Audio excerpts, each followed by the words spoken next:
Hey guys, Paul Pronell here for Film in a Year Project. This week we're going to talk about a recap on the rewrite, and also I'm going to give you a few tips on DPing, having multiple DPs on a long form project. So let's get to it. So this week I've been working on the rewrite, and I've had a couple of different meetings with my producers, and we talked about a lot of the different ideas I had to add and change the script, and I got their feedback, which has been helpful in creating a plan to go forward. I also talked with my writing partner, Rich Hornrath, epic name. We had a 3-hour writing session, well, more of a brainstorming session, where we kind of went back and forth. After I had read his script, I kind of gave him notes on like the things that I liked and didn't like and what I thought would work within my script. And so then we started to kind of piece those things together and create a timeline for how to put all these new things that I wanted to incorporate in the script in, and how it would flow the best and stuff like that. I'm really excited going forward in this week to continue working on the script and actually start getting some stuff written. I also did start writing some key scenes on my board cards so that they can be up on the board. And so that's kind of where that's at, and I'm pretty excited. So now I'm going to talk to you a bit about some ideas I have on how to work with multiple DPs on a longer form project. Entering this project, what I thought was that I probably wouldn't have one DP that could be there every time that I'm shooting. Because I will be shooting hopefully over 6 or 8 weeks. That's a lot of days for people to take off of their jobs and different stuff. And so I spent a lot of time thinking and talking with my wife and some of our friends on how I can set it up so that I make sure that the final movie has a very solidified look and feel to it. And so here's some of my ideas and some of my tips. First off, for any kind of project, whether it's the DP or any other part of that project, like it's always good to overplan. Like have, plan twice, cut once, or measure twice, cut once. Have as much planning as humanly possible, and that will make your overall video or whatever project that much easier to complete. So that said, how in this case can we overplan? Well, first off, define your style. And what is that? So when you are creating your video, what is the color that you want the overall look to be? Like if it's daytime, do you want it to really look bright, or do you want it to be bleached and washed out like a desert scene, or how do you want the colors to look? And then also at night, do you want the colors to be very blue, or do you want it to be very desaturated? Do you want it to look more realistic or more stylized?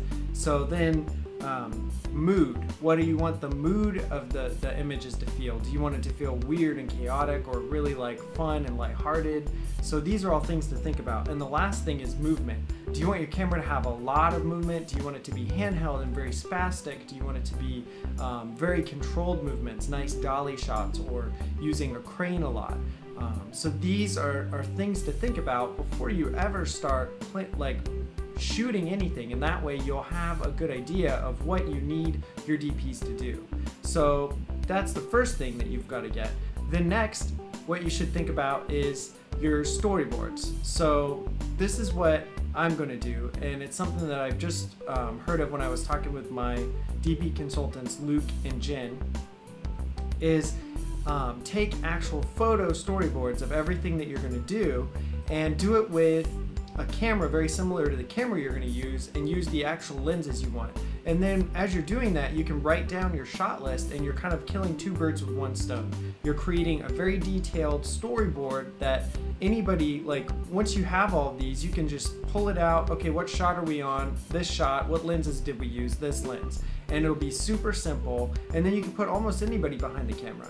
And then once you have that, it's sort of like your base. And then each of your DPs can then add a little something extra, like, oh, well, maybe they get this great idea on set. That's great. You can always add something to it, but you don't have to worry about like, okay, coming into this, what shots are we going to get? How are we going to get them? And then the last thing is light setup. What we're gonna do is we're gonna create a overhead of every shot so that we know what lights need to be, and that way it's not rocket science. We don't have to wait and try and sculpt the light. How are we going to make the light look exactly how we want it? But we're going to have pre-planned all that, so then we don't actually need somebody who's really skilled at sculpting light. We just need a few people that can listen to directions, and we go, okay, we need this light over here, we need a light over there.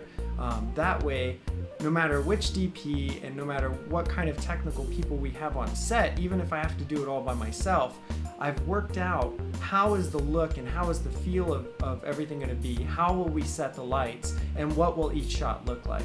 And for me, I feel pretty confident that with these 4 things that we'll be able to create a very cohesive look, even though we'll have multiple DPs and probably multiple gaffers and multiple everything other than actors and director. So that is my tips for this week. So that's our episode. Don't forget, if you want to join the Film in a Year project, click the link below.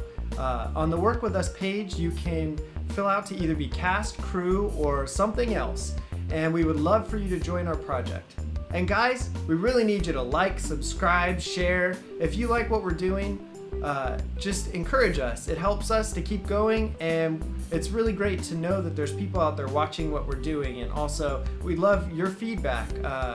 If you're rewriting a script or if you have any ideas on how to work with multiple DPs, shoot us a comment or even shoot us an email through the website.